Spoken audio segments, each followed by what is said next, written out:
Bismillahirrahmanirrahim. Assalamualaikum warahmatullahi wabarakatuh. Selamat pagi, salam sejahtera bagi kita semuanya. Shalom, Om Swastiastu, Namo Buddhaya, salam kebajikan. Yang saya hormati Wakil Presiden Republik Indonesia, Bapak Profesor Dr. Kiai Haji Ma'ruf Amin beserta Ibu Wuri Estu Ma'ruf Amin. Yang saya hormati Ketua, para Wakil Ketua dan para anggota Majelis Permusyawaratan Rakyat Republik Indonesia. Yang saya hormati Ketua, para Wakil Ketua dan para anggota Dewan Perwakilan Rakyat Republik Indonesia. Yang saya hormati Ketua, para Wakil Ketua dan para anggota Dewan Perwakilan Daerah Republik Indonesia.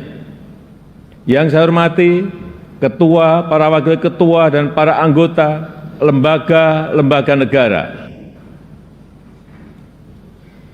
Yang saya hormati Ibu Profesor Dr. Hajah Megawati Soekarno Putri, Presiden Republik Indonesia kelima.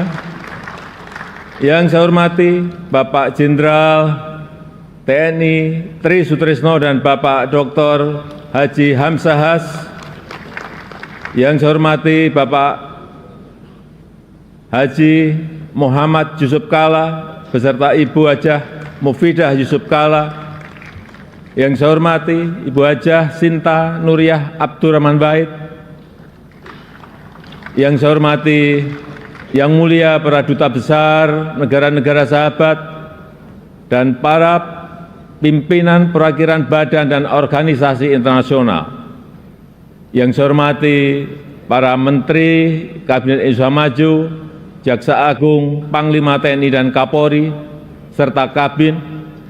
Yang saya hormati para Ketua Umum Partai Politik, Bapak Ibu, saudara-saudara sebangsa dan setanah air, para hadirin yang saya muliakan. Kita saat ini sudah memasuki tahun politik. Suasana sudah hangat-hangat kuku dan sedang tren ini di kalangan politisi dan parpol.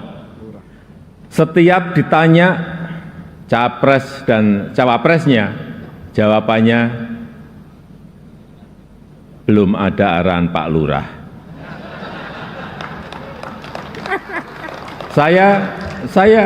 Saya sempat mikir, siapa ini Pak Lurah? Sedikit-sedikit kok Pak Lurah. Belakangan saya tahu yang dimaksud Pak Lurah ternyata saya. Ya, saya jawab saja, saya bukan lurah. Saya adalah Presiden Republik Indonesia. Ternyata Pak Lurah itu kode.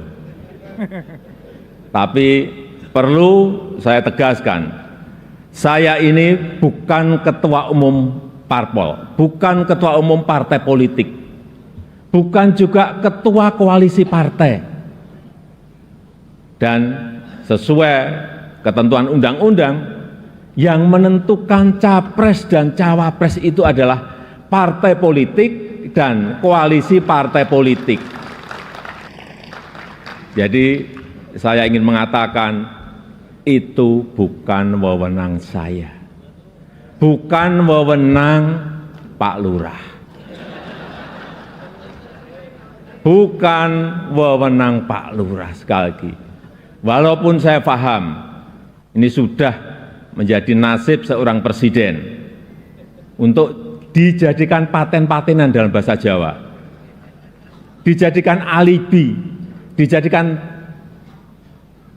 tameng. Bahkan walau kampanye belum mulai, foto saya banyak dipasang di mana-mana. Ya, saya harus ngomong apa adanya. Saya ke provinsi A, ada. Ke kota B, ada. Ke kabupaten C, ada juga. Sampai ke tikungan-tikungan desa saya lihat, ada juga. Tapi bukan foto saya sendirian. Ada di sebelahnya bareng capres. Ya, saya kira menurut saya juga enggak apa-apa, boleh-boleh saja. Bapak Ibu yang saya muliakan, posisi presiden itu tidak senyaman yang dipersepsikan. Ada tanggung jawab besar yang harus diemban, banyak permasalahan rakyat yang harus diselesaikan. Dan dengan adanya media sosial seperti sekarang ini, apapun bisa disampaikan kepada presiden. Mulai dari masalah rakyat di pinggiran, sampai kemarahan, sampai ejekan, dan bahkan makian, dan fitnahan, bisa dengan mudah disampaikan dengan media sosial. Saya tahu ada yang mengatakan saya ini bodoh, pelongo-pelongo, tidak tahu apa-apa, Fir'aun, tolol.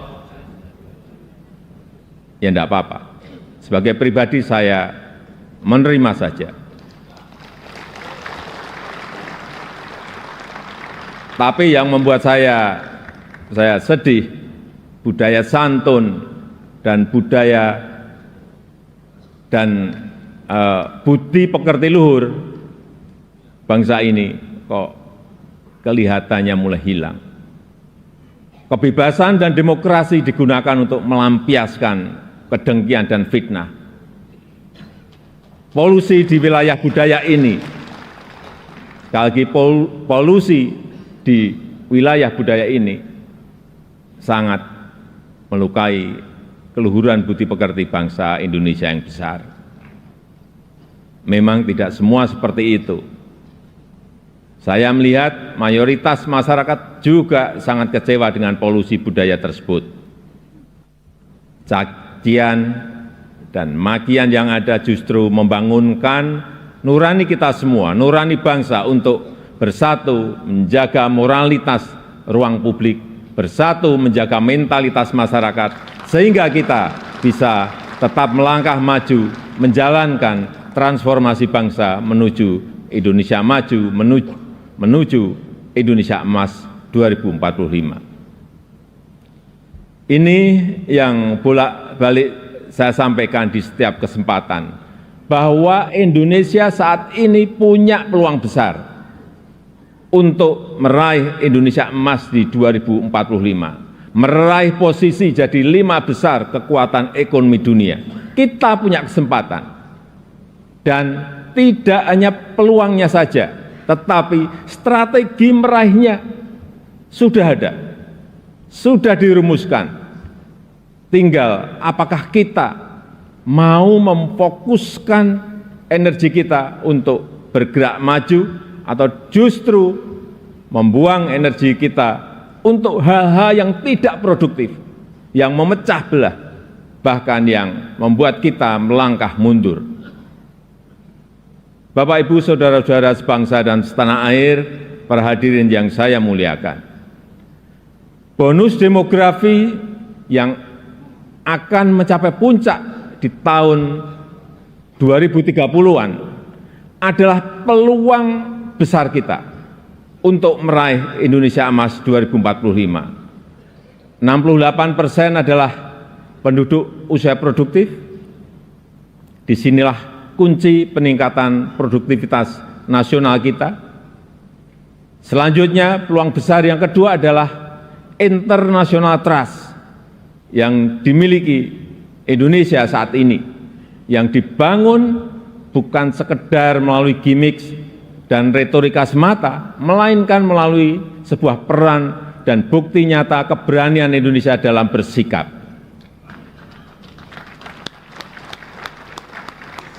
Momentum presidensi Indonesia di G20 keketuaan Indonesia di ASEAN, konsistensi Indonesia dalam menjunjung HAM, kemanusiaan dan kesetaraan, serta kesuksesan Indonesia menghadapi krisis dunia 3 tahun terakhir ini telah mendongkrak dan menempatkan Indonesia kembali dalam peta percaturan dunia. Dan di tengah kondisi dunia yang bergolak akibat perbedaan, Indonesia dengan Pancasilanya, dengan harmoni keberagamannya, dengan prinsip demokrasinya, mampu menghadirkan ruang dialog, mampu menjadi titik temu dan menjembatani perbedaan yang ada.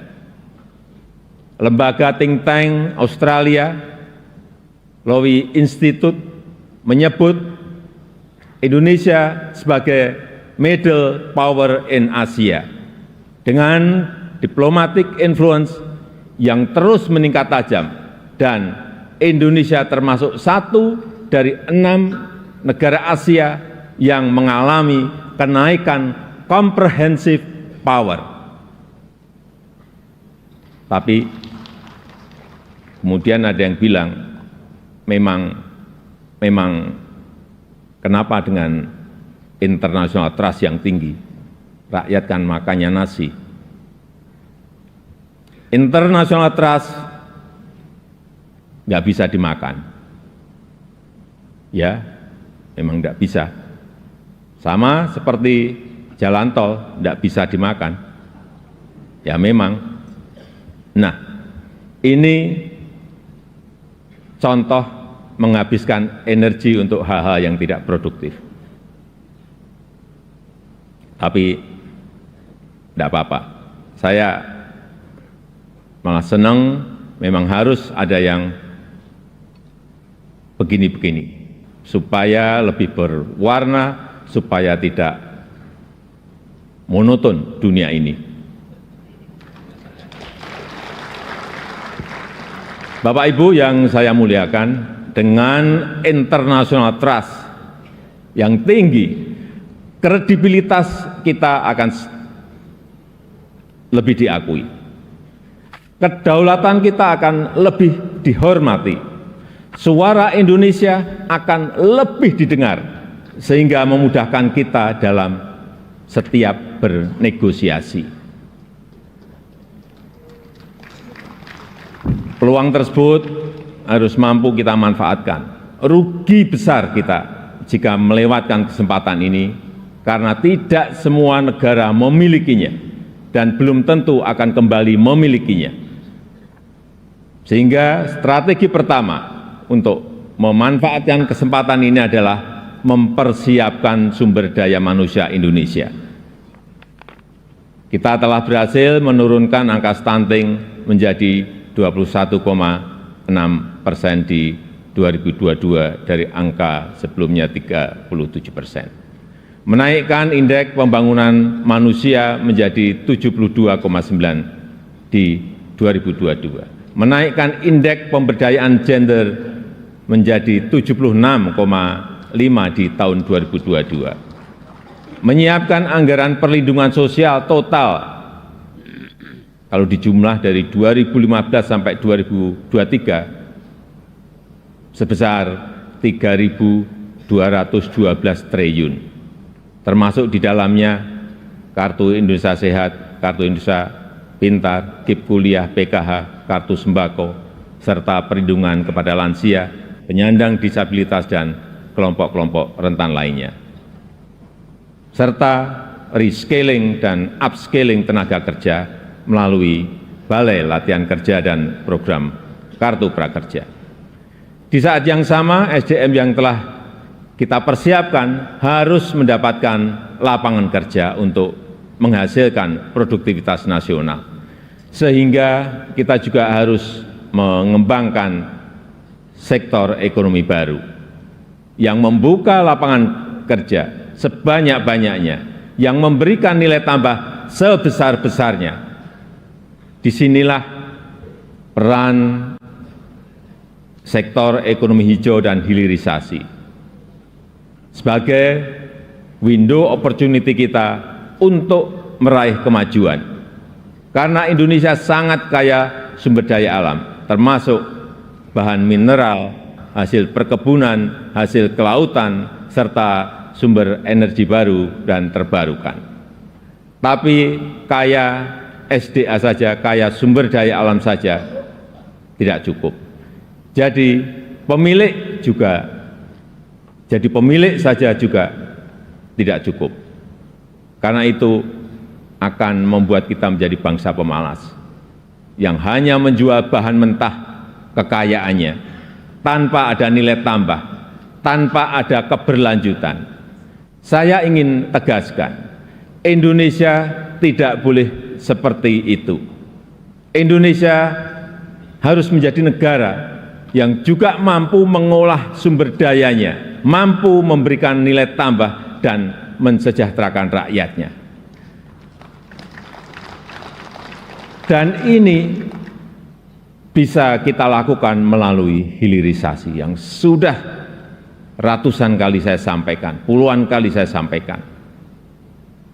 Hilirisasi yang ingin kita lakukan adalah hilirisasi yang melakukan transfer teknologi, yang memanfaatkan sumber energi baru dan terbarukan, serta meminimalisir dampak lingkungan. Pemerintah telah mewajibkan perusahaan tambang sekarang ini untuk membangun pusat pembibitan, membangun pusat persemaian, untuk menghutankan kembali lahan pasca tambang, pasca penambangan. Hilirisasi yang ingin kita lakukan adalah hilirisasi yang tidak hanya pada komoditas mineral, tapi juga non-mineral, seperti sawit, rumput laut, kelapa, dan komoditas-komoditas potensial lainnya, yang mengoptimalkan kandungan lokal, yang bermitra dengan UMKM, bermitra dengan petani, bermitra dengan nelayan, sehingga manfaatnya terasa langsung bagi rakyat kecil. Upaya ini sedang kita lakukan dan harus terus dilanjutkan. Ini memang pahit bagi para pengekspor bahan mentah. Ini juga mungkin pahit bagi pendapatan negara dalam jangka pendek. Tapi jika ekosistem besarnya sudah terbentuk, jika pabrik pengolahannya sudah beroperasi, saya pastikan ini akan berbuah manis pada akhirnya. Terutama bagi kesejahteraan masyarakat Indonesia. Sebagai gambaran, setelah kita stop ekspor nikel ore di tahun 2020, investasi hilirisasi nikel tumbuh pesat. Kini telah ada 43 industri pengolahan nikel yang akan membuka peluang kerja yang sangat besar. Ini baru satu komoditas. Dan jika kita konsisten dan mampu melakukan hilirisasi untuk nikel, kemudian tembaga, kemudian bauksit, kemudian CPO, dan rumput laut, dan yang lain-lainnya, berdasar hitung-hitungan perkiraan, dalam 10 tahun pendapatan per kapita kita, dalam 10 tahun mendatang, pendapatan per kapita kita akan mencapai 153 juta. Atau 10.900 US dollar. Dalam 15 tahun, pendapatan per kapita kita akan mencapai 217 juta rupiah.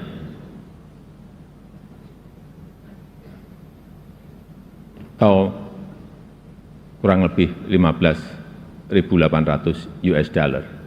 Dan dalam 22 tahun pendapatan per kapita kita akan mencapai 331 juta rupiah atau 25.000 US dollar. Sebagai perbandingan, tahun 2022 kemarin kita berada di angka 71 juta rupiah. Artinya dalam 10 tahun lompatannya bisa 2 kali lipat lebih, di mana fondasi untuk menggapai itu semua sudah kita mulai, pembangunan infrastruktur dan konektivitas yang pada akhirnya menaikkan daya saing kita. Kita tahu berdasarkan International Institute for Management Development, IMD, daya saing kita di tahun 2022 naik dari ranking 44 menjadi 34. Kenaikan ini merupakan kenaikan tertinggi di dunia. Pembangunan dari desa, pembangunan dari pinggiran dan daerah terluar yang pada akhirnya memeratakan ekonomi kita dengan dana desa yang kita gelontorkan total mencapai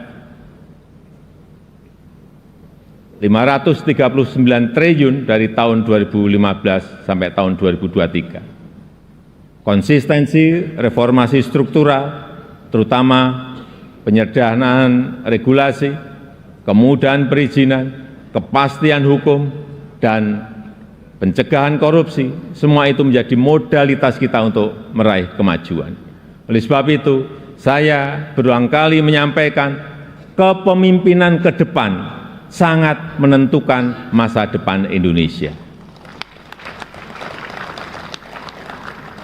Ini bukan tentang siapa yang jadi presidennya. Bukan itu. Tapi apakah sanggup atau tidak untuk bekerja sesuai dengan apa yang sudah kita mulai saat ini. Apakah berani atau tidak? Mampu konsisten atau tidak? Karena yang dibutuhkan itu adalah nafas yang panjang. Karena kita tidak sedang jalan-jalan sore, kita juga tidak sedang lari sprint, tapi yang kita lakukan harusnya adalah lari maraton untuk mencapai Indonesia emas. Bapak Ibu yang saya muliakan, tantangan ke depan tidaklah mudah. Pilihan kebijakan akan semakin sulit, sehingga dibutuhkan keberanian, dibutuhkan kepercayaan untuk mengambil keputusan yang sulit dan keputusan yang tidak populer. Oleh sebab itu, menurut saya, pemimpin itu harus punya public trust, karena kepercayaan adalah salah satu faktor penentu bisa berjalan atau tidaknya suatu kebijakan, bisa diikuti atau tidaknya sebuah keputusan. Ini adalah modal politik dalam memimpin sebuah bangsa besar seperti Indonesia. Selain itu, seorang pemimpin juga membutuhkan dukungan dan kerjasama dari seluruh komponen bangsa. Oleh sebab itu, saya ingin mengucapkan terima kasih kepada pimpinan lembaga tinggi negara, para ulama, para tokoh agama, para tokoh masyarakat, dan para pemimpin adat, kepada guru, budayawan, tenaga kesehatan, dan awak media, kepada partai politik, politisi, aparat pemerintah, dan TNI Polri, serta kepada seluruh lapisan masyarakat yang telah memberikan dukungan selama ini. Saya juga menghargai upaya MPR dalam memperkokoh fondasi kebangsaan, meningkatkan pemahaman ideologi bangsa, mengkaji substansi dan bentuk hukum pokok haluan negara, serta menguatkan kerjasama internasional untuk berkontribusi pada pemecahan persoalan global. Dukungan DPR juga sangat luar biasa besar dalam mendukung reformasi struktural, mendukung upaya perbaikan tata kelola pemerintahan, menghindari penyelewengan pengelolaan keuangan negara, dan mempersiapkan pelaksanaan pemilu serentak tahun 2024. DPD sesuai dengan kewenangannya juga telah aktif menyerap aspirasi masyarakat daerah, berperan dalam penyusunan beberapa RUU, dan juga melakukan telaah terhadap sistem tata negara kita. Kontribusi BPK juga sangat signifikan dalam mendorong pertanggungjawaban anggaran serta perbaikan berkelanjutan program prioritas nasional. Upaya MA, Mahkamah Agung dalam menciptakan keadilan patut diapresiasi melalui peningkatan transparansi peradilan, pengembangan sistem peradilan berbasis elektronik, serta percepatan proses penanganan perkara dengan biaya murah. MK, Mahkamah Konstitusi juga terbukti semakin cepat dalam menyelesaikan perkara, transparansi dalam proses persidangannya, dan mempermudah pelayanan para pencari keadilan. KY, Komisi Yudisial, terus aktif melakukan advokasi, pelatihan, dan investigasi, menjatuhkan sanksi tegas terhadap hakim yang melanggar untuk menegakkan kehormatan, keluhuran, martabat, dan perilaku hakim. Selain itu, saya juga mengucapkan terima kasih kepada Bank Indonesia, OJK, LPS, KPK, Ombudsman, KPU, Bawaslu, Komnas HAM, dan lembaga-lembaga nasional lainnya yang telah berkontribusi sesuai peran dan kewenangannya. Semoga Allah SWT, Tuhan Yang Maha Esa, senantiasa mempermudah upaya kita dalam meraih Indonesia maju yang kita cita-citakan. Marilah kita bersatu padu, terus melaju untuk Indonesia maju. Dirgahayu Republik Indonesia, Dirgahayu Negeri Pancasila, merdeka!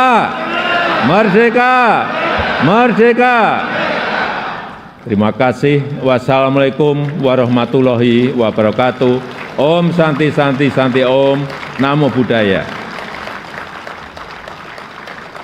Untuk informasi, yang saya pakai ini adalah baju adat dari Tanimbar ke Provinsi Maluku.